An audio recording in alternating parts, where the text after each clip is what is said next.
Amém. Jesus, pedimos direção do Teu Espírito Santo, continua falando nos nossos corações, Pai. O Senhor tem me ministrado agora no meu coração para dizer a essas pessoas, destrava. Não deixa nada te travar. Se o Espírito Santo falava para você fazer alguma coisa, faça. Se o Espírito Santo tocar no seu coração para você falar, fale. Não trave aquilo que o Espírito Santo liberar para você nessa noite. Em nome de Jesus, Pai, me escondo atrás da Tua cruz para que a Tua glória seja manifestada, a Tua glória seja revelada. Todo louvor, todo poder seja dado ao Teu nome, Jesus, pelos séculos dos séculos. Amém, amém, amém, amém.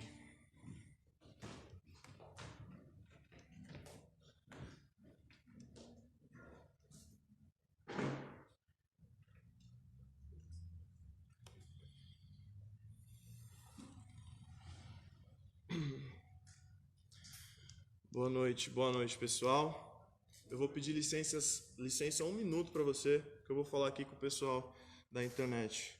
Pessoal que está assistindo no Instagram, e aproveita esse momento para compartilhar a live, aproveita esse momento para mandar para alguém que você conheça, para mandar para alguém que você está evangelizando, amém?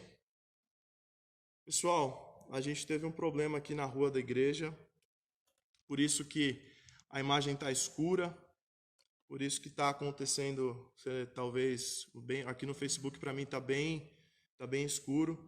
É por isso que está acontecendo isso. A gente está sem luz aqui na rua, mas a palavra de Deus não pode parar. O chamado de Deus não pode parar. Aquilo que Deus preparou para nós nessa noite não pode parar. Então é por isso que você está vendo um pouco diferente. É por isso que talvez esteja um pouco escuro para você. Mas espero que a minha voz esteja audível para que você consiga compreender o Evangelho de Jesus Cristo. Amém? Quem precisa da voz do Senhor nessa noite, diga eu. Oh, glória.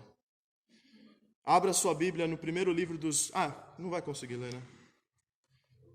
Se quem... tem celular aí, mas depois larga esse troço aí, hein? Primeiro livro dos Reis de Israel, capítulo 19. Eu vou ler os 4 primeiros versículos, mas depois a gente vai meditar bastante nesse livro. Primeiro livro dos Reis de Israel, capítulo 19. Vou ler os 4 primeiros versículos. Diz assim a palavra de Deus: Ora, Acabe contou a Jezabel tudo o que Elias tinha feito e como havia matado todos aqueles profetas à espada. Por isso Jezabel mandou um mensageiro a Elias para dizer-lhe: que os deuses me castiguem com todo rigor, caso amanhã, nesta hora, eu não faça com a sua vida o que você fez com a vida de cada um deles. Elias, ele teve medo e fugiu para salvar a vida. Em Berseba de Judá, ele deixou o seu servo e entrou no deserto, caminhando um dia. Chegou a pé de Giesta, sentou-se debaixo dele e orou pedindo a morte. Já tive o bastante, Senhor. Tira a minha vida. Não sou melhor do que os meus antepassados. Essa semana no Facebook da igreja a gente compartilhou uma história bem interessante, que dizia assim: um sultão, ele estava tranquilamente descansando na sua tenda no deserto, aquecendo-se do frio que faz à noite, quando algo começa a se mexer do lado de fora e a entrada da tenda estava bem fechada, mas um camelo começou a mexer na tenda, e ele achou uma pequena brecha. Ele forçou um pouco e enfiou seu nariz para dentro da tenda. O que é isso? Indagou o sultão, bravo com a ousadia daquele camelo. E o camelo disse: sultão, permita-me deixar meu nariz um pouco aqui dentro, lá fora está muito frio. Por favor, sultão, eu te imploro. Claro, pode aquecer o seu nariz, meu nobre camelo, disse o sultão. Se eu pudesse também aquecer o meu pescoço, seria tão gostoso, seria uma alegria muito grande para mim. Posso, amado sultão? Claro, meu querido camelo, não faz diferença, pode colocar o seu pescoço aqui também. O camelo enfiou seu pescoço e ele ficou admirado porque a tenda era muito linda. Ele olhava de um lado para outro, conferindo cada espacinho que existe na tenda, e nessa empolgação ele ousou novamente e pediu ao sultão: haveria problema, nobre sultão, se eu colocasse só as patas dianteiras também para dentro? Vejo que tem um espacinho aqui. Eu não vou atrapalhar, eu prometo para você. Claro, disse o sultão, balançando os ombros positivamente e virando em sua cama para começar o seu descanso. Sultão, eu estou percebendo aqui que da forma que eu estou, está ficando uma brecha aqui na entrada da tenda. Não estou conseguindo fechar aqui direito. Vai entrar um vento muito frio por aqui. Você não acha melhor eu entrar totalmente na tenda e ficar bem encolhidinho para não te atrapalhar, para não ficar frio para a gente? Pode entrar sim, disse o sultão. Mas logo percebeu que ele e um camelo na tenda ficaria muito apertado. Mas como já havia permitido, ele espremeu-se no cantinho e os dois ficaram por ali abrigados do frio. O camelo, ele começou a se sentir mal. Ele não estava se sentindo confortável com o aperto e disse assim: com todo respeito, senhor sultão, está muito apertado aqui, viu? Eu acho que seria melhor o senhor ir lá para fora, já que o senhor é menor do que eu. Eu deveria ficar com toda a tenda essa noite. Sem esperar uma resposta positiva, o camelo começou a empurrar o sultão para fora da tenda e ficou sozinho ali, curtindo o calor da tenda, enquanto o sultão teve de enfrentar o frio da noite por ter permitido que um camelo folgado entrasse na sua tenda. E o que eu quero dizer com essa mensagem? Essa história, né? Resista ao mal logo no começo, resista aos pensamentos negativos logo no começo, procure ajuda logo no começo. Não fica tentando, de pouco a pouco, ver até onde você consegue ir, ver até onde você consegue aguentar. Porque se você deixar pouco a pouco, aquele camelo tomou conta da tenda. E quando a gente deixa pouco a pouco coisas tomarem conta da nossa vida, coisas que expulsam a gente da presença de Deus, e a gente vai vivendo nos caminhos frios da vida. A tenda pode ser representada como nosso coração, e o mal ele começa pegando só um pedacinho dele.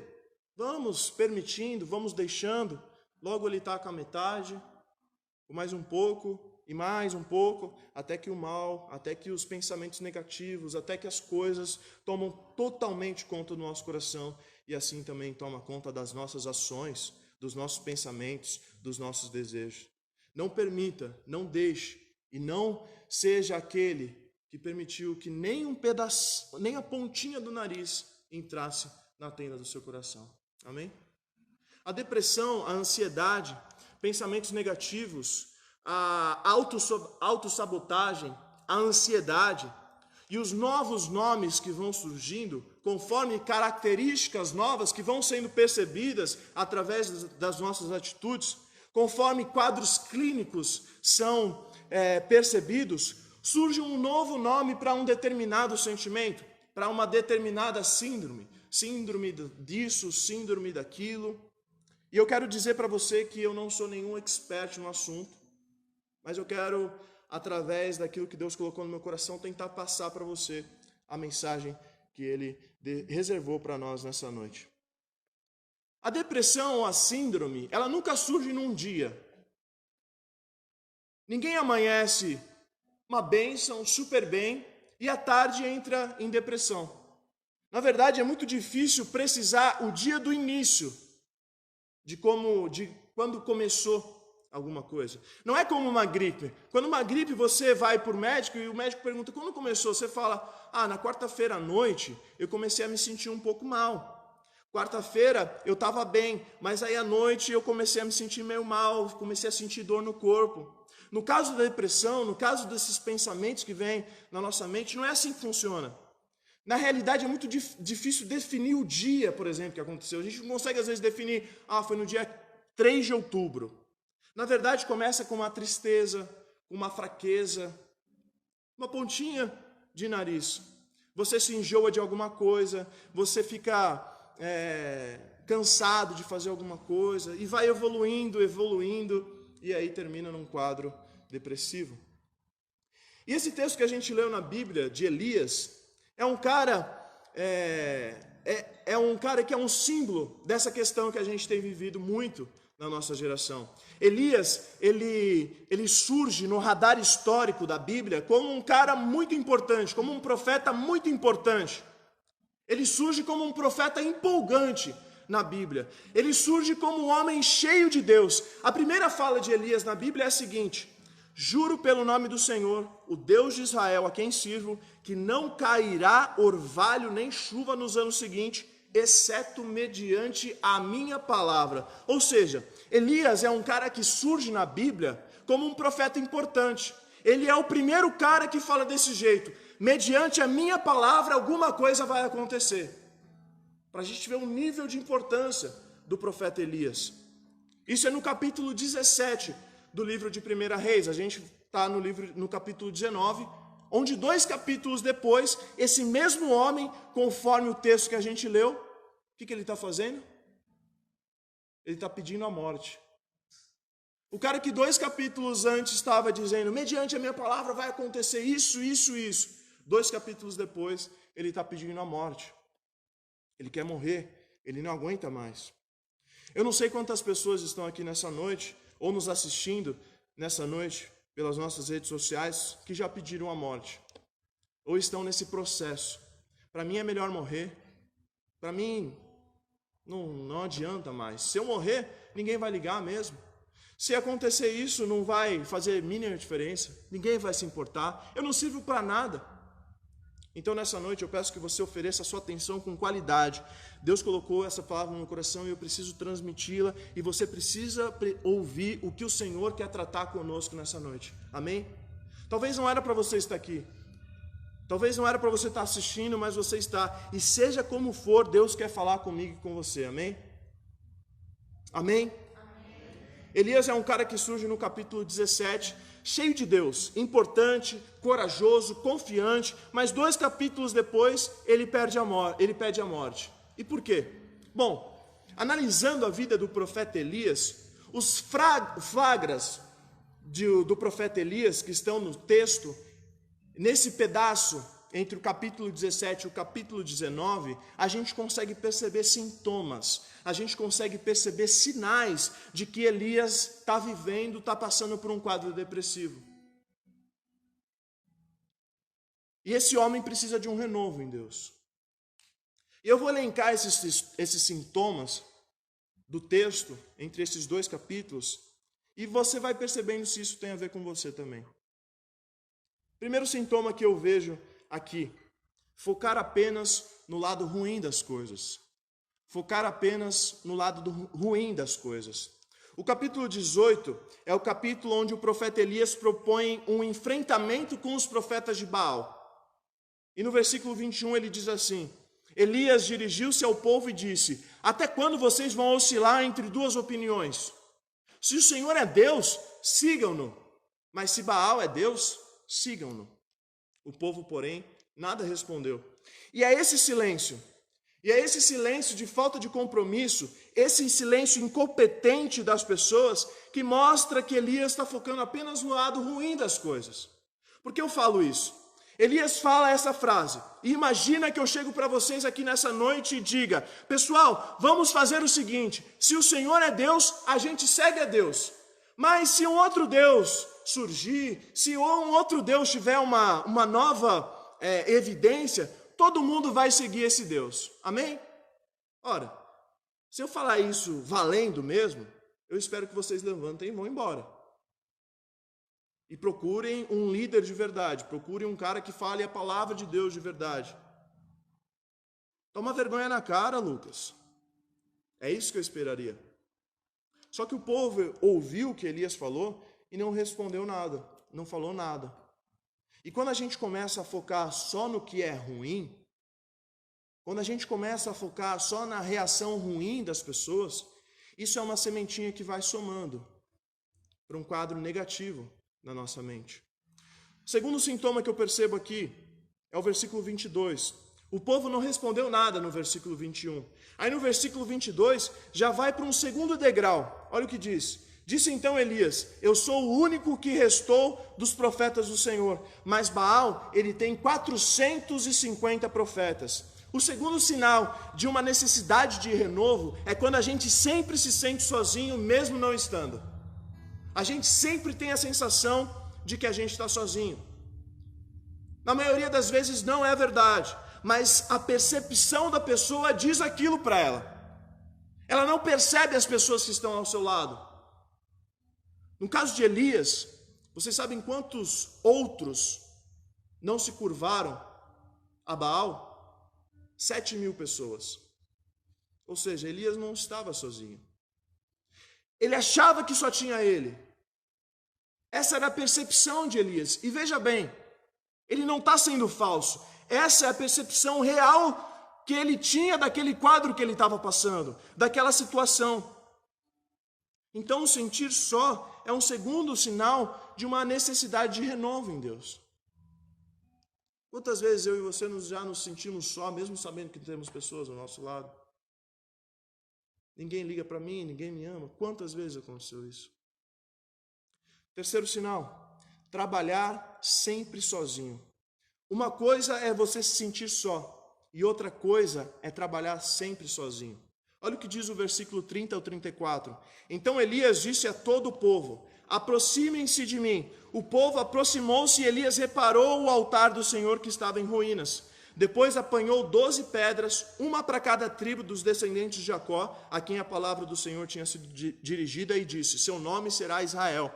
Com as pedras construiu um altar em nome do Senhor e cavou ao redor do altar uma valeta com capacidade de 2 medidas de semente. Depois ele arrumou a lenha, depois ele matou o novilho, depois ele cortou o novilho em pedaços e colocou sobre a lenha. Então eles disseram: encham de água 4 jarras grandes e derramem sobre o holocausto a lenha. Você conseguiu reparar nisso? Você conseguiu prestar atenção? Alguém já matou um boi? Acho que ninguém, né? Cara, você imagina o trabalho de matar um boi, cortar o boi. Você acha que é coisa de fazer em 10 minutos? 15 minutos? Elias é o cara que faz tudo isso sozinho. É muito trabalho. Ele apanhou lenha, ele cortou lenha, ele matou o novilho, ele cortou o novilho, preparou o altar, pegou as 12 pedras, fez. Imagina o trabalho que dá. Você acha que tudo isso que a gente leu dá para fazer em 15 minutos? Dá para fazer, trampo de meia hora, de boa. Com certeza muito mais. Ele rachou a lenha, ele matou o novilho, fez isso, fez aquilo. Elias faz tudo sozinho. E o terceiro sinal é você sempre ficar sozinho, você trabalhar sozinho. Quarto sinal, vitórias não são celebradas. Olha o que diz o versículo 36. A hora do sacrifício, o profeta Elias colocou-se à frente e orou: ó Senhor, Deus de Abraão, de Isaque e de Israel, que hoje fico conhecido que tu és Deus em Israel, e que sou eu o teu servo e que fiz todas essas coisas por ordem tua. Olha o que Elias está falando. Responda-me, Senhor, responda-me, para que este povo saiba que tu, ó Senhor, é Deus e que fazes o coração deles voltar para ti. E olha o que aconteceu. Então o fogo do Senhor caiu e queimou completamente o holocausto, a lenha, as pedras, o chão, e também secou totalmente a água na valeta. Quando o povo viu isso, todos caíram prostrados e disseram: só o Senhor é Deus, só o Senhor é Deus. Então Elias ordenou-lhes: prendam os profetas de Baal, não deixam nenhum escapar. Eles o prenderam e Elias os fez descer ao riacho de Quizon e lá os matou. Elias faz uma oração, desce fogo do céu, consome o holocausto. Mas vocês perceberam que depois disso não houve celebração? Imagina Deus mandando fogo do céu. Imagina Deus mostrando que Ele é Deus sobre Israel. E Elias não está nem aí. E quando a gente não percebe vitória como vitória, é um sinal que alguma coisa não está certa. Vocês conseguiram perceber? Elias ora clamando: Jesus, mostra, Deus, clama. Aí quando o Senhor faz, o que ele faz? Logo depois, o povo está lá celebrando: só o Senhor é Deus, só o Senhor é Deus. E Elias está preocupado com o quê? Elias está preocupado com os profetas de Baal. Sabe quando a pessoa não está mais nem aí? Sabe quando não importa se você der bom dia para ela, uma Ferrari? Aquilo não motiva ela, aquilo não faz diferença para ela. Tanto faz se você é promovido ou não é promovido. Vitórias não são celebradas.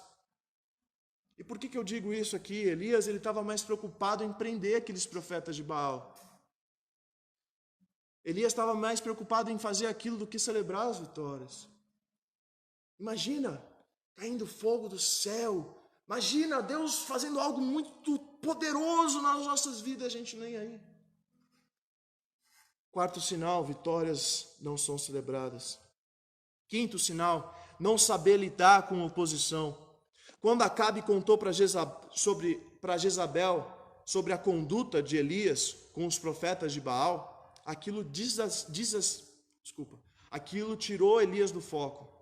Aquilo tirou Elias do centro. O que Elias fez depois disso? Elias fugiu. Acabe contou para Jezabel, falou, Elias foi atrás dos 450 profetas de Baal, prendeu eles e matou todos eles. Jezabel ficou. A gente leu esse texto. Eu juro que amanhã esse homem não vai mais viver. E Elias não soube lidar com a oposição. Elias viu essa pessoa se levantando contra ele e aquilo tirou Elias do foco. O que ele fez? Elias fugiu. Sexto sinal, o problema do efeito gota d'água. Aqui dentro, tem uma garrafa de água. E aqui dentro dessa garrafa de água cabe milhares de gotas d'água. O efeito gota d'água é que uma gota d'água não enche um copo, mas uma gota d'água pode fazer um copo transbordar. E no capítulo 19, versículo 3, vem a gota d'água. Elias é o cara que enfrentou os 450 profetas de Baal sozinho. Ele trabalhou sozinho, ele não chamou ninguém. E quando Acabe conta para Jezabel o que ele tinha feito, ela manda uma mensagem para Elias. Ora, Acabe contou a Jezabel tudo o que Elias tinha feito e como havia matado todos aqueles profetas à espada. Por isso Jezabel mandou um mensageiro a Elias para dizer-lhe que os deuses me castiguem com todo rigor, caso amanhã nessa hora eu não faça com a sua vida o que você fez com a vida de cada um deles. Elias, ele teve medo e ele fugiu para salvar a sua vida. Em Berseba de Judá, ele deixou o seu servo.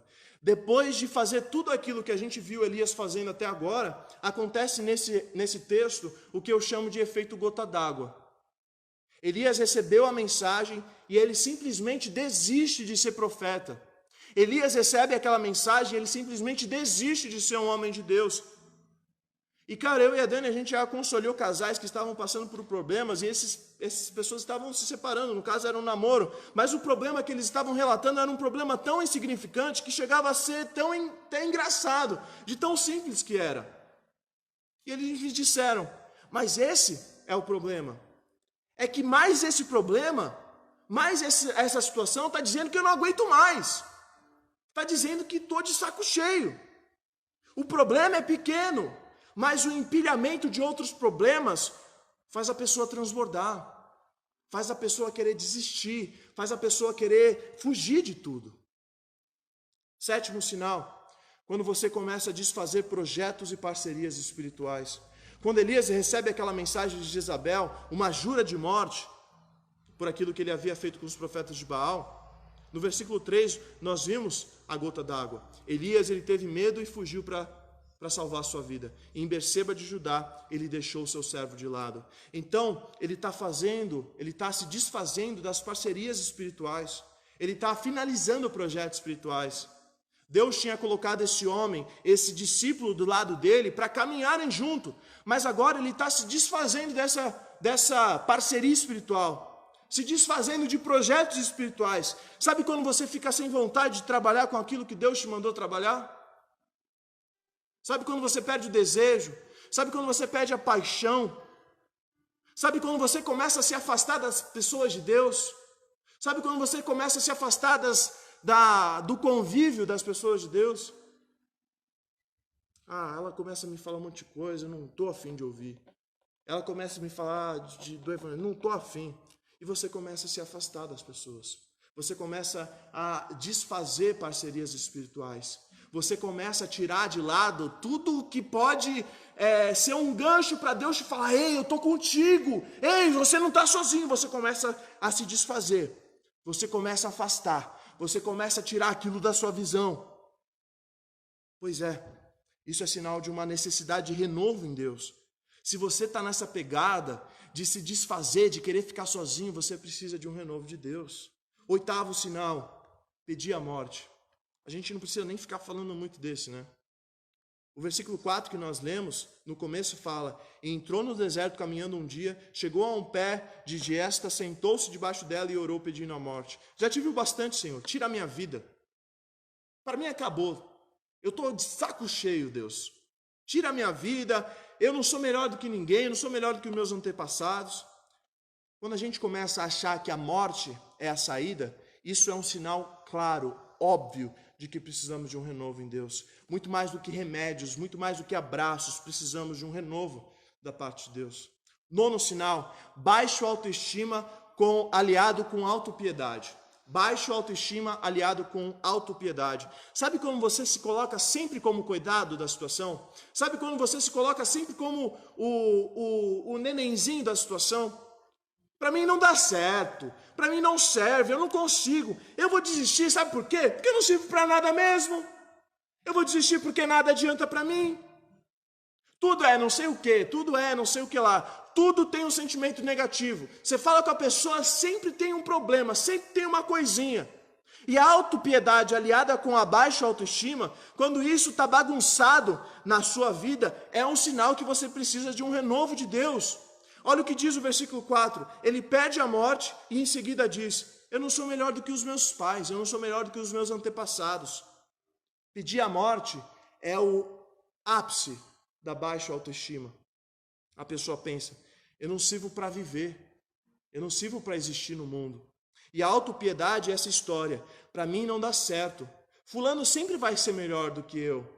Fulano sempre vai conquistar coisas melhores do que eu nunca me destaco, fulano sempre vai ser melhor. Mas quem falou que Elias não é melhor que os antepassados dele? Quem falou que Elias não era melhor que seus pais? Vamos lá, na Bíblia, no Antigo Testamento, sabe como termina o Antigo Testamento? Sabe como termina Malaquias? Os 2 últimos versículos do Antigo Testamento, lá em Malaquias 4, terminam dizendo, o Antigo Testamento, ele termina com uma profecia, eu não vou ler por causa do tempo. O Antigo Testamento termina com uma profecia de que o profeta Elias iria voltar. É assim que termina o Antigo Testamento. Agora o profeta está dizendo: eu não sou melhor do que os meus antepassados, eu não sou melhor do que os meus pais. Veja só, nós sabemos como é o nome do pai de Davi, nós sabemos como é o nome do pai de Jacó, mas nós não sabemos como é o nome do pai de Elias. Eu não estou dizendo aqui que o pai de Elias não foi um bom pai, eu não estou dizendo que ele não foi de Deus, longe de mim. Mas esse cara não foi importante para ser captado no radar histórico da Bíblia. O pai do profeta Elias não faz nada de muito importante. Então, se você pensar ministerialmente, espiritualmente, Elias é melhor do que o seu pai? Sim. O Antigo Testamento termina com a profecia sobre ele. E essa profecia vai se cumprir lá em João Batista. Olha o que diz Lucas capítulo 1, versículo 17, sobre o nascimento de João Batista.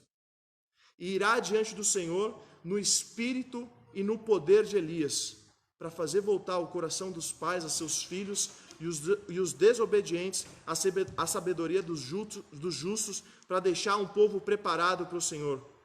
Jesus, ele diz que não há nascido de homem, não há nascido de mulher, desculpa, olha que viagem. Não há nascido de mulher igual a João Batista. E aqui em Lucas se cumpre a profecia lá do Antigo Testamento, do último livro do Antigo Testamento. Quem disse que ele não é melhor que os seus antepassados? Quem disse que ele não é melhor? Ele é melhor sim, ele é sim. Mas a baixa autoestima aliada com a autopiedade faz com que você se sinta a pior pessoa do mundo. E quando você se sente a pior pessoa do mundo, mesmo não sendo, isso é um sinal que você precisa de um renovo da parte de Deus. 10º sinal, desânimo. Versículos 5 e 6 do capítulo 19 diz assim: depois ele deitou-se debaixo da árvore e dormiu.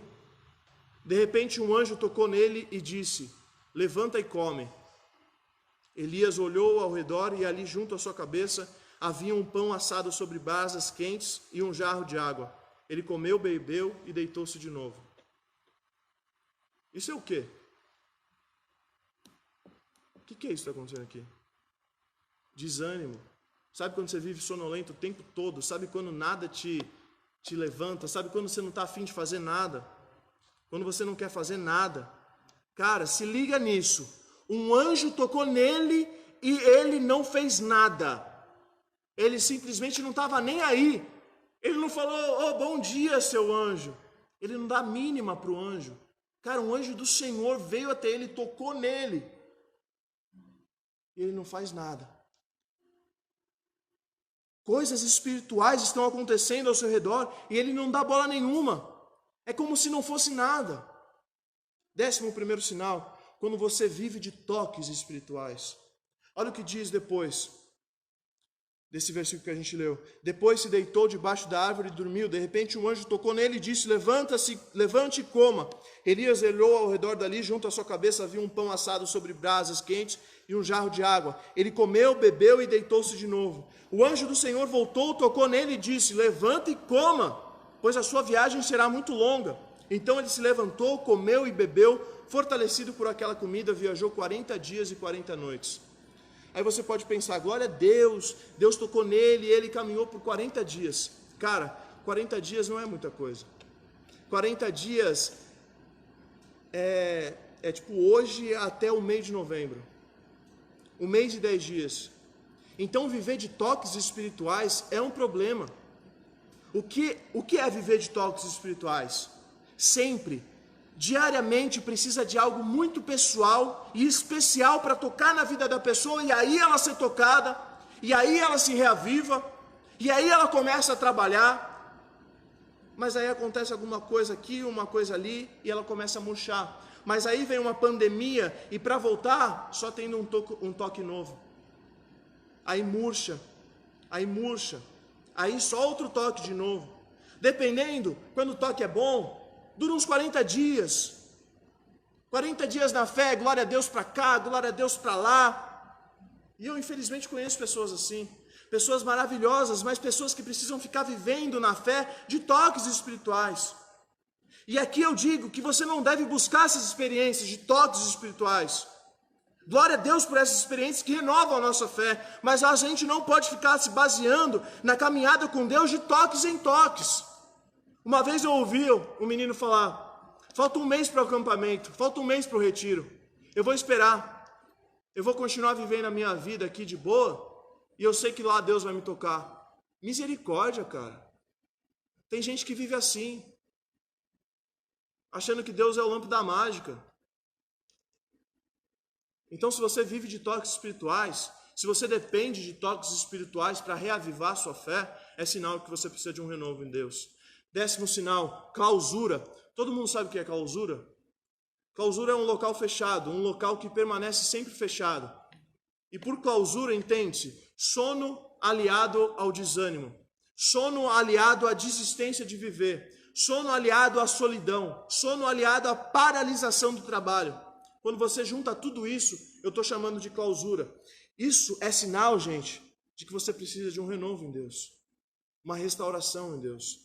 13º e último sinal, quando você repete sempre a mesma coisa, quando você sempre diz a mesma coisa.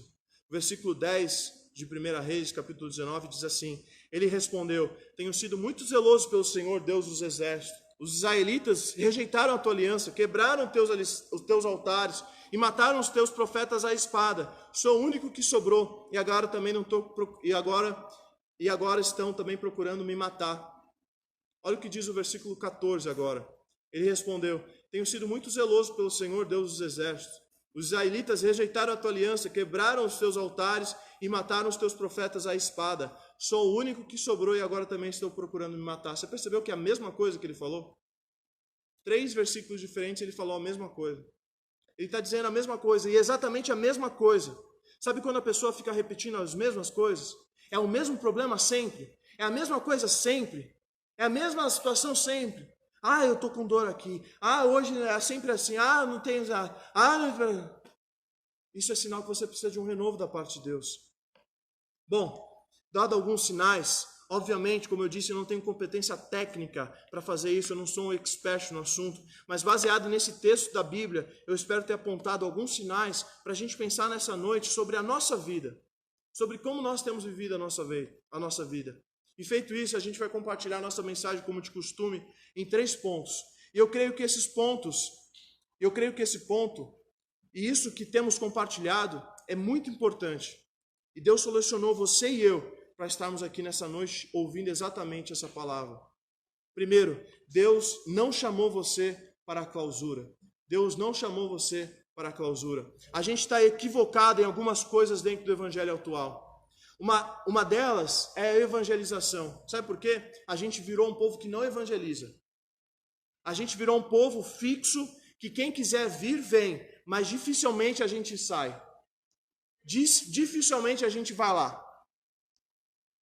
A gente está equivocado em algumas coisas. A gente falou sobre algumas delas semana passada. E um desses equívocos, um outro equívoco, é você achar que sozinho você é a igreja. A galera tem levantado essa bandeira, né? Eu sou a igreja. A igreja sou eu. Ei, mentira. Você não é a igreja. A Bíblia não diz em lugar nenhum que uma pessoa é a igreja. Nenhum lugar. Para com essa ideia. Eu sou a igreja. Para com essa ideia. Você sozinho pode ser templo do Espírito Santo, mas a igreja é um povo que se reúne. A igreja não é você. O máximo que pode acontecer é você fazer parte da igreja, mas você não é a igreja. Quando o apóstolo Paulo fala da igreja, a metáfora que ele usa 2 vezes é o corpo. O dedinho é o corpo? Não. O dedinho não é o corpo, mas ele faz parte do corpo.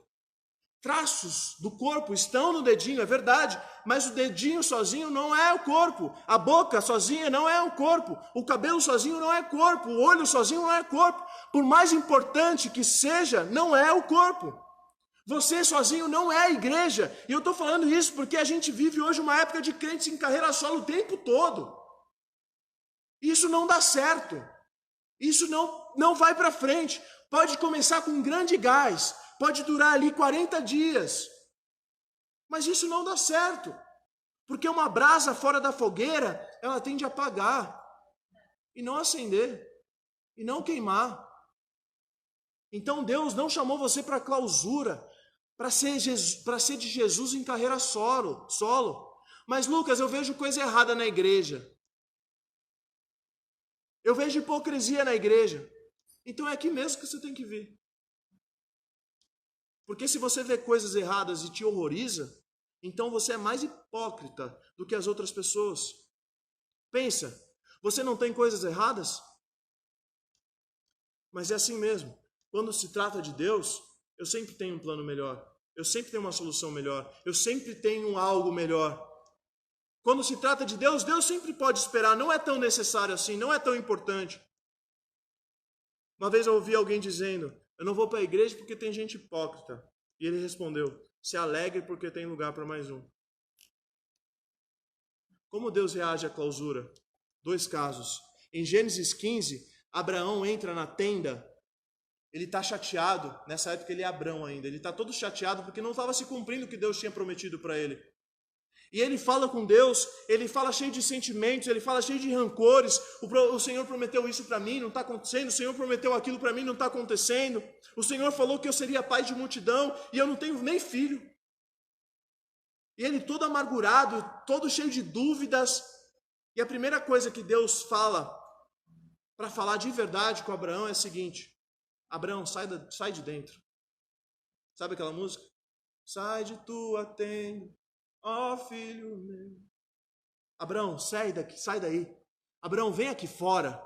Sai da tua tenda e aí eu vou falar com você. E quando ele sai dali, Deus manda ele olhar para o céu. Abraão, conta as estrelas. Assim vai ser a sua descendência, Abraão.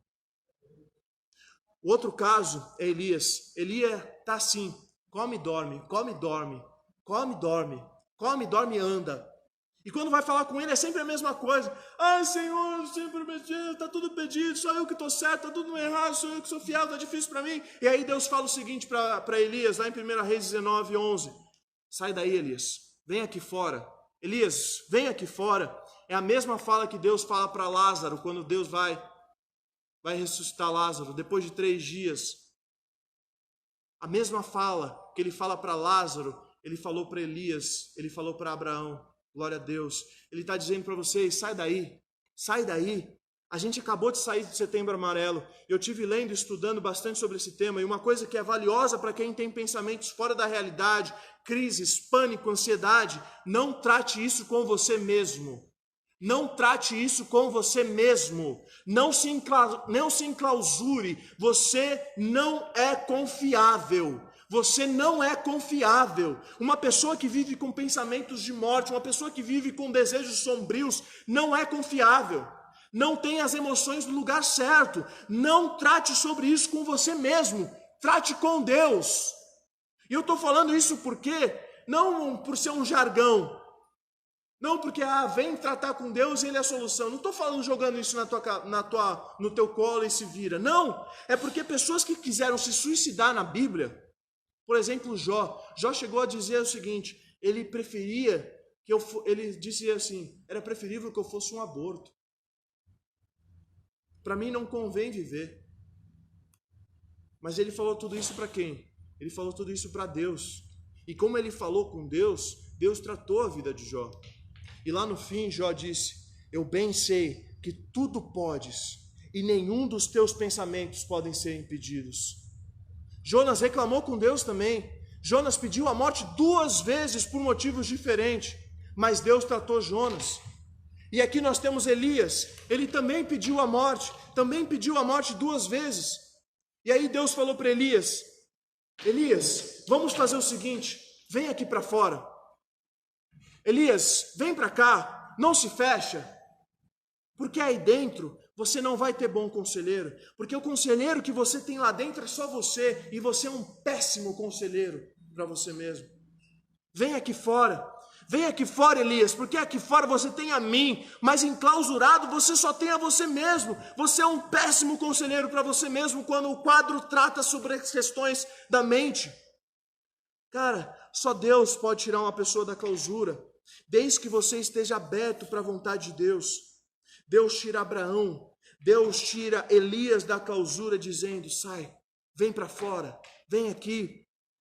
A obediência agora é a sua parte. A obediência é com você. Cara, nessa noite Deus está chamando você para fora.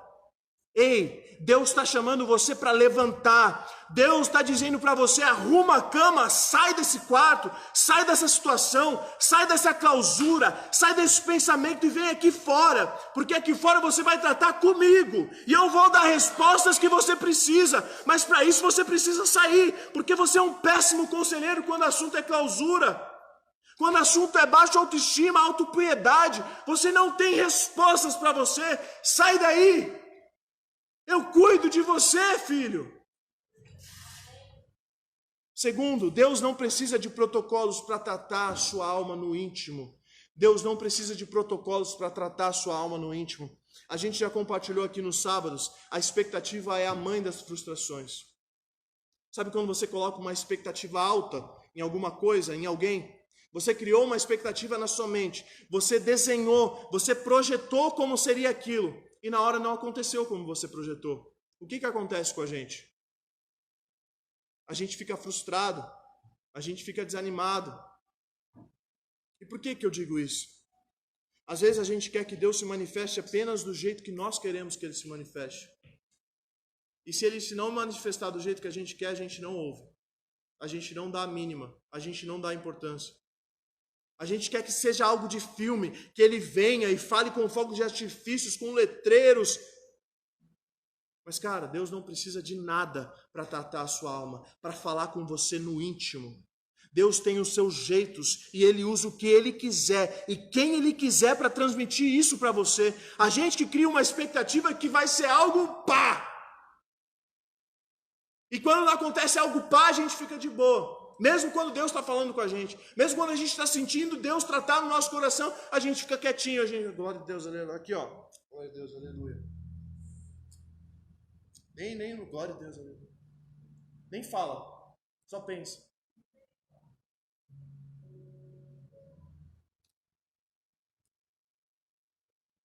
Seja mais grato com aquilo que Deus tem entregado nas suas mãos. Seja mais grato com aquilo que Deus tem falado ao seu coração. Eu já senti Deus falando comigo das maneiras mais simples possíveis. Eu já senti Deus falando comigo como uma criança sentada no banco da direção. E Deus falou comigo sobre obediência. Não foi nada muito claro, não teve nada demais.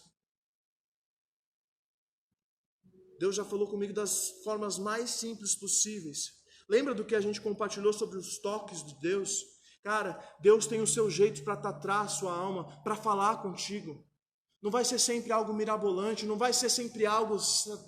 Às vezes Deus vai te trazer num culto sem energia, sem luz, e Ele vai usar eu, que não sou nada, para falar ao seu coração, que não estou fazendo nada demais, eu estou apenas pregando o que Deus colocou no meu coração, e Deus vai falar com você, e você vai falar glória a Deus, e você vai levantar e vai dizer, cara, eu precisava disso, eu precisava dessa injeção de ânimo, eu precisava que Deus tratasse isso comigo, eu precisava que alguém falasse isso para mim, ninguém estava falando, e Deus usou ele para falar comigo.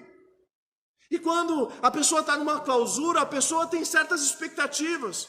E infelizmente foi criado protocolos e expectativas para que Deus fale com as pessoas. E eu creio que a palavra que eu estou trazendo para você aqui nessa noite foi de Deus. Foi Deus que colocou no meu coração. E eu creio que você precisava de alguma forma ouvir essa palavra. Mas hoje o Lucas não está falando coisas tão legais. Eu não estou curtindo muito. Olha essa mosca aqui, caramba, que bonita. Calma aí, deixa eu ver aqui o Instagram. A gente ficou refém de algumas expectativas. A gente ficou refém de algumas expectativas que Deus nunca disse que iria cumprir. A gente imagina como Deus tem que falar com a gente. E Deus passa o tempo todo falando com a gente, mas a gente não percebe. Porque não foi do jeito que a gente estava querendo. Não foi do jeito que a gente estava imaginando. O pastor não virou para mim e falou, Lucas, vai ser assim, vai ser assado e tal. Aí você fica empolgado, fica feliz. Mas quando não é assim, quando é de boa, quando é algo simples, às vezes a gente nem ouve Deus falando. Já percebeu como é quando você viaja? Eu, por exemplo, eu fico bobo. Dani, olha isso, Dani, olha aquilo, que legal, nossa, que incrível aquilo ali. Meu Deus, olha que legal, Dani, aquele negócio. Aqui em Santos não acontece isso. Por quê?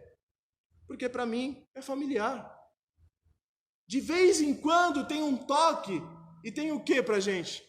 Tem um pôr do sol bonito e a gente quer lá tirar foto. Parece a nossa vida com Deus. A gente passou a tratar Deus assim. Só quando algo muito só quando algo tá, pra gente parar para prestar atenção. E se não acontece, Deus não me ama, Deus não fala comigo, Deus me esqueceu. Só que a gente esquece que Deus não precisa de nenhuma coisa, Deus não precisa de nada para tratar o seu coração, Deus não precisa de nada para tratar a sua alma, Deus não precisa de nada para te lembrar que Ele é fiel, que Ele está com você. Para e se lembre de momentos que Deus falou com você de uma maneira tão simples, tão sutil, e você sentiu, e aquilo foi importante, aquilo que te reavivou. Ei, Deus não parou, Deus continua falando, mas quando algo não chama a nossa atenção, a gente murcha, a gente perde a vontade, deixa de acompanhar, deixa para lá. Quando Deus faz o Pai, é incrível, é poderoso. Por exemplo, o retiro foi top. Cara, o retiro foi uma bênção. Mas a gente não pode apenas viver desses momentos. Eles são importantes? Sim, muito, demais. Mas Deus fala da forma que Ele quiser e como Ele quiser. E vão ter dias que não é do jeito que você está esperando que Ele fale. Mas a pergunta é, você está com o seu coração sensível? Você está com o seu coração aberto para que Ele fale com você? Ou você só recebe se for do seu jeito? Se não for do seu jeito, não é Deus falando. É chato, não é para mim. Não crie um checklist para que Deus fale com você. Tem que ser assim, assim, assim. Mas Deus não precisa de nada para tratar a nossa alma. É a gente que precisa mudar o paradigma que a gente tem. É a gente que precisa estar disponível para que Ele trate a nossa alma, para que Ele cure o nosso ser. Olha o que diz o versículo 11. O Senhor lhe disse: saia e fica no monte, na presença do Senhor, pois o Senhor vai passar. Então veio um vento fortíssimo que separou os montes, esmigalhou as rochas diante do Senhor, mas o Senhor não estava no vento. Depois do vento houve um terremoto, mas o Senhor não estava no terremoto. Depois do terremoto houve fogo, mas o Senhor não estava no fogo. Veja, no capítulo passado, vento, fogo, terremoto é como Deus tinha se manifestado a Elias. Mas agora Deus não quis se manifestar desse jeito.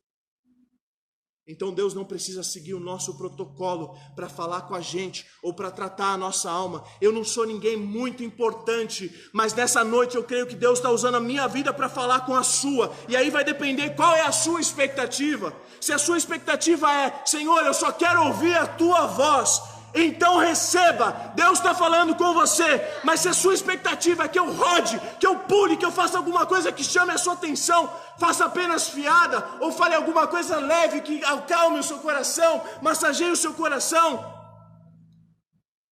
não vai ser assim. E pode ser que por isso não acontecer, você não entenda Deus falando no íntimo do seu coração. Presta atenção, porque é muito importante. Deus não precisa seguir o seu protocolo para tratar a sua alma. Ele fala com você do jeito que Ele quer falar e não do jeito que você espera que Ele fale. Ele fala do jeito que Ele decide e não do jeito que você tem anseio que Ele fale.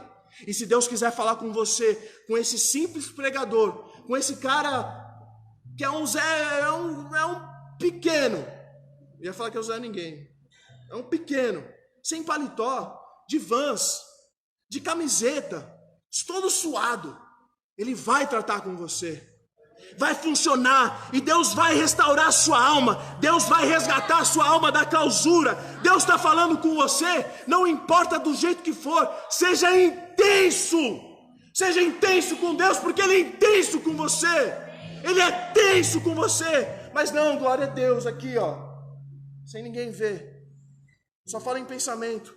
Não, você não fica assim quando ganha um presente que você quer muito. Você não fica assim quando seu time faz gol. Você não fica assim quando algo top acontece. Por quê? Com o Rei dos Reis falando com você, você fica tímido. Você está com vontade de dar glória a Deus? Dá glória a Deus. Ai, Lucas, estou com vergonha das pessoas. Elas vão comentar que é um conselho, cara. As pessoas vão falar e vão falar sempre. Não trave aquilo que Deus tem dado para você. Não trave aquilo que Deus tem compartilhado com você nessa noite. Deixa fluir o que Deus tem liberado para você. Deixa fluir, deixa transbordar. Deus não obedece nossos conceitos para se manifestar. Não se adeque aos conceitos que os outros criaram. Você está na presença de Deus. Faça o que você sentir na presença de Deus. Se Deus está falando com você, não é porque A ou B está quieto, está parado, que você precisa ficar parado. Não é porque uma cultura foi criada que você precisa ficar parado. Como é que Deus falou com Elias? Já que não foi no vento, no fogo ou no terremoto. Todo esse conceito está com Deus. Mas Ele não tem um padrão. Ele nunca falou: eu só vou falar com vocês no fogo, no vento ou no terremoto. Cara, Deus usou até uma jumenta para falar. Como Deus falou com Elias? Versículo 12b. E depois do fogo houve um murmúrio de uma brisa suave. Depois do fogo houve um murmúrio de uma brisa suave. No original, eu não sei como está na sua Bíblia, eu estou na NVI aqui. No original, essa expressão murmúrio de uma brisa suave significa voz no silêncio. Significa voz no silêncio. Voz no silêncio, Lucas? Como assim? Galera, isso nos leva para um princípio bíblico muito importante. Você quer ouvir Deus? Então fica quieto. Quer ouvir Deus? Então fecha a porta. Quer ouvir Deus? Desliga tudo, pega a tua Bíblia, tira os escudos, tira as espadas, tira as amarras, tira as desculpas e ouça a voz silenciosa de Deus tratando, cuidando da sua alma. Ei, Deus não precisa de protocolos para tratar e falar conosco. Deus não entra na mesma sintonia que você, porque se Ele entrar, você não vai ouvir, você não vai entender. Quer ouvir Deus? A palavra de Deus está disponível, ela está aí no seu colo. É você e Deus. Terceiro e último, continue naquilo que Deus te chamou para fazer. Continue naquilo que Deus te chamou para fazer. Quando Deus falou com Elias, Ele deu 3 tarefas para o profeta Elias. A gente viu que Elias ficou muito murcho. Falou que só ele ficou, todo mundo estava errado, eu sou um coitado, não sou melhor do que os meus pais, só eu estou aqui, eu quero morrer. Enfim, quando Deus ouviu todo esse desabafo do profeta Elias, Deus respondeu o profeta sem ao menos responder às questões que ele tinha levantado. Olha o versículo 14. Tenho sido muito zeloso pelo Senhor, Deus dos exércitos. Os israelitas rejeitaram a tua aliança, quebraram os teus altares, mataram os teus profetas à espada. Sou o único que sobrou e agora também estão procurando matar-me. Então aqui Elias está retratando tudo que está acontecendo, está reclamando. Aquele verso que ele repetiu 2 vezes. Aí olha a partir do versículo 15. O Senhor lhe disse: volte pelo caminho por onde veio e vá para o deserto de Damasco. Chegando lá, unja Azael como rei da Síria. Unja também Jeú, filho de Ninsi, como rei de Israel. E unja Eliseu, filho de Safate, de Abel-Meolá, para suceder você como profeta. Jeú matará todo aquele que escapar da espada de Azael. E Eliseu matará todo aquele que escapar da espada de Jeú. No entanto, fiz sobrar 7.000 pessoas em Israel, todos aqueles cujos joelhos não se inclinaram diante de Baal, e todos aqueles cujas bocas não o beijaram. Então Elias saiu de lá e encontrou Eliseu, filho de Safate. Ele estava arando com 12 parelhas de boi, e ele estava conduzindo a 12ª parelha. Elias o lançou e lançou a sua capa sobre ele. Veja, Deus não tratou nada, Deus não falou nada. Deus não falou nada para Elias. Elias é assim mesmo, né? O pessoal. Não falou nada. Elias estava pedindo a morte, querendo desistir de tudo, querendo largar o ministério. Não quer saber nada de Deus. Deus vira para ele e fala: por que você está murcho? E ele fala: por causa disso, disso e disso. E Deus não trata nenhum desses disso. Deus não fala nada para ele. Olha, sobre isso é tal, sobre aquilo, assado. Deus não fala nada para Elias. É muito interessante isso. A gente não imagina os jeitos que Deus trata a gente. O processo de Deus restaurar Elias é com um serviço. Um resumo é: Elias, não pare de fazer aquilo que eu chamei você para fazer. Esse é o segredo. Você está murcho, você está murcha, quer desistir? Eu tenho uma palavra para você. Não pare de fazer aquilo que Deus te chamou para fazer. Continue fazendo o que Ele mandou fazer, porque se você continuar, vai ficar tudo bem, vai ficar tudo certo. Continue o seu trabalho. Aí Deus dá 3 trabalhos para Elias. E Deus dá 3 trabalhos complicados para o profeta. O cara quer desistir, o cara quer morrer, e ele chama Deus, ele fala com Deus, e Deus dá 3 razões pelas quais ele está desistindo. Os filhos de Israel quebraram a tua aliança, derrubaram os teus altares, e eles não respeitam os teus profetas, Deus. Elias está dizendo: eu estou desistindo por 3 razões. Ninguém me respeita, eu não sou honrado, e por isso eu estou desistindo, tá, Deus? Toma aqui. A resposta de Deus para Elias não fala nada sobre isso. Deus não fala nada sobre aquilo que faz Elias chorar. Deus dá 3 serviços para ele. Você vai ungir Azael, rei na Síria. Você vai ungir Jeú, rei em Israel. E você vai ungir Eliseu para andar com você. E ele vai assumir o seu lugar depois. Eu estava comentando os jeitos que Deus usa. Eu estava falando com a Dani essa semana sobre isso. Quando as coisas acontecem, a gente fica: nossa, Deus fez isso por isso e por isso. Não dava para entender no começo, mas olha que legal, Deus fez exatamente isso para trazer aqui, para fazer aqui, para eu voltar e para eu estar sendo usado na sua vida e para Deus estar reacendendo algo na sua vida. Você vê que louco? Anos atrás a gente não entendia, mas hoje a gente entende. Quantas vezes eu e você choramos porque a gente não entendia, mas a gente continuou. Mas Ele falou e a gente continuou. E Deus tem levantado, Deus tem respondido às nossas orações.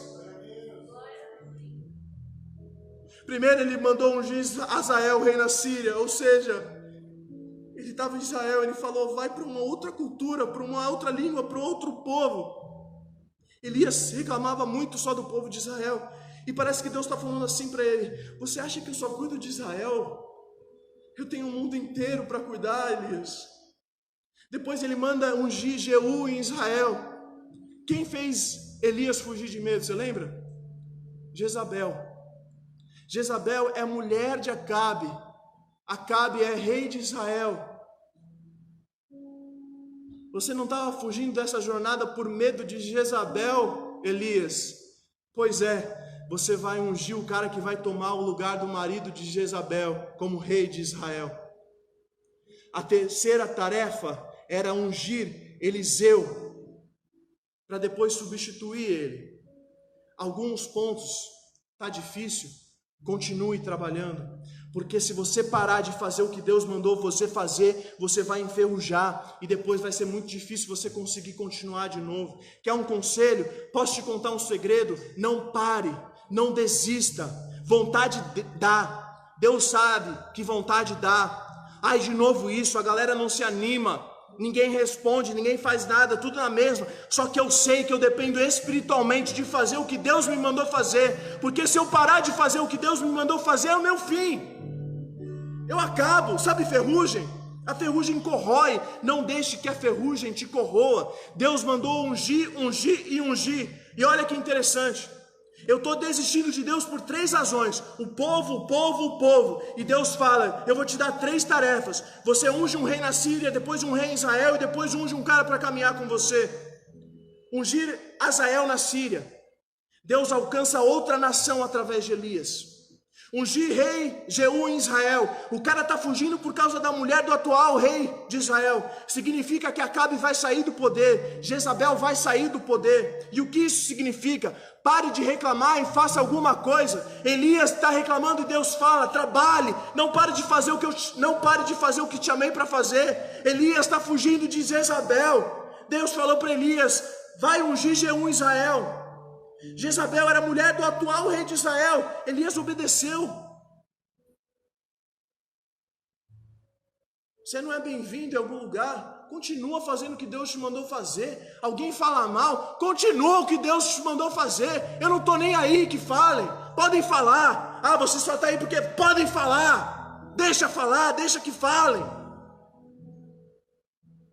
Elias obedeceu Jeú.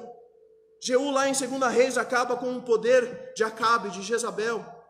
Elias estava fugindo dela e na verdade era só fazer o que Deus tinha mandado que o problema iria se resolver.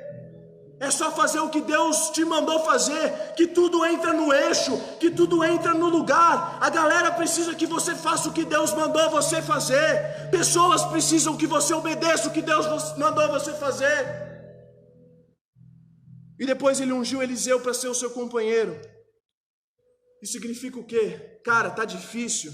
Escolha alguém para caminhar com você. Caminhe pessoas que busquem a Deus pela sua vida. Pessoas que caminhem com você de verdade.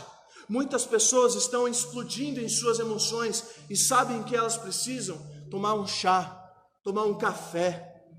Eu tenho dito desde o primeiro dia que a gente está aqui. Desde o primeiro dia que a gente está nesse ministério, galera, caminha com a gente. Galera, minha casa está aberta. Galera, meu celular está ligado o tempo todo. Galera, eu estou disponível o tempo todo para vocês. Vamos tomar um café, vamos sair, vamos ficar junto. Deixa eu te lembrar uma coisa, você não está sozinho. Você não está sozinho. É assim que funciona. Eu já vi diversos testemunhos de pessoas que foram impulsionadas por momentos como esse. Eu sou um exemplo. E para mim não precisou nem de um café. Uma simples conversa impulsionou o meu ministério. Eu quero que você viva isso também. Eu estou aqui diante de todo mundo, chamando você. Ei, você toma um café comigo? Sai, toma um café comigo. Sai, toma um café com a minha esposa. Vamos conversar. Vamos falar sobre o que Deus está te chamando para fazer.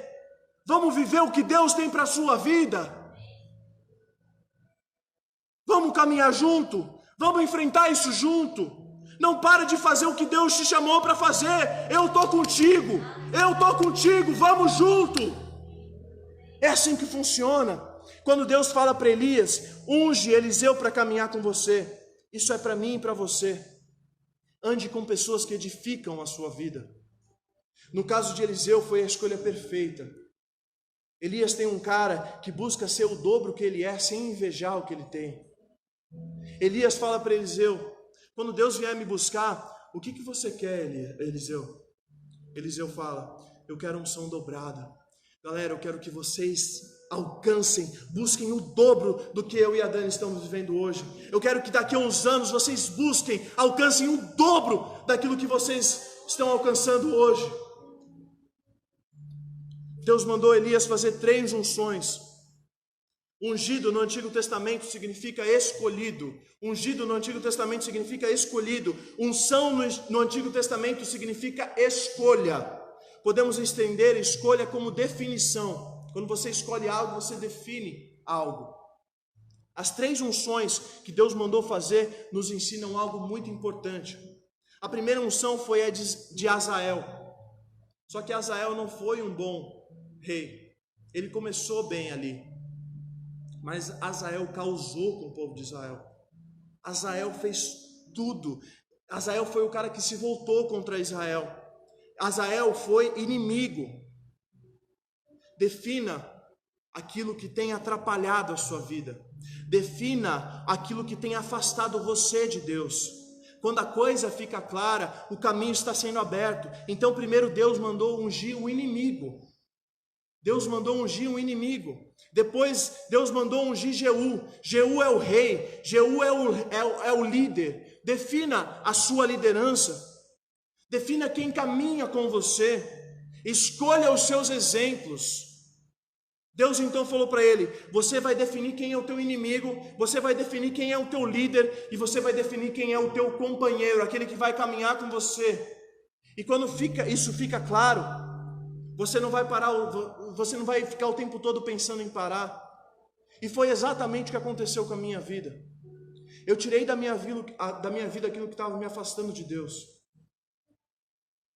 Eu cheguei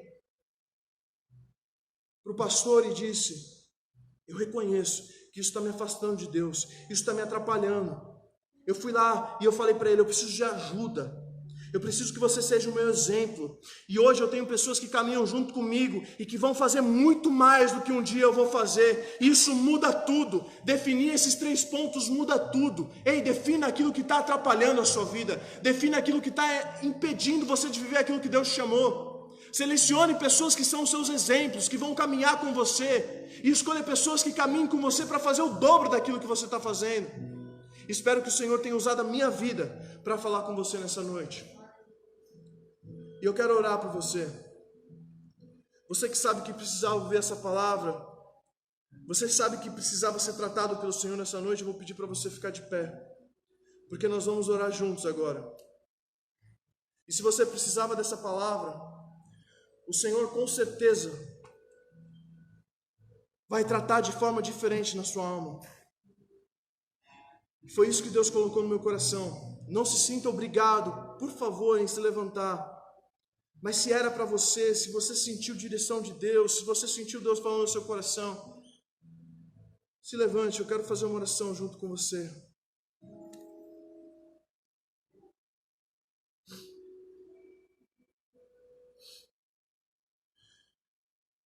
Pai, nós te louvamos em nome de Jesus.